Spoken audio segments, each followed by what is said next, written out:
అతను ఖచ్చితంగా ఇక్కడే ఎక్కడో ఉంటాడు. ఈ ఎడారి నన్ను కరిగించేస్తోందిరా. నాకు భయం లేదు, కాస్త ఎక్కువ టెన్షన్ అంతే. చూడు, గుర్తులు కనిపిస్తున్నాయి. అంటే మనం దగ్గరలోనే ఉన్నాం. అన్నీ మాయమయ్యాయి. మన ఆశలు కూడా అలాగే పోయాయా?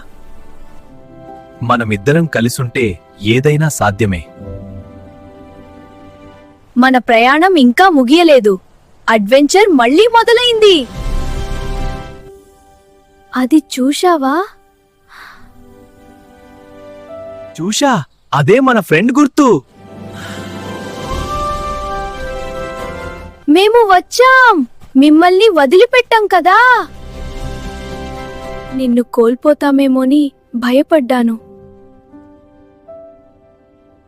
ఇదే బెస్ట్ డెలివరీ. మన స్నేహమే అసలు గమ్యం.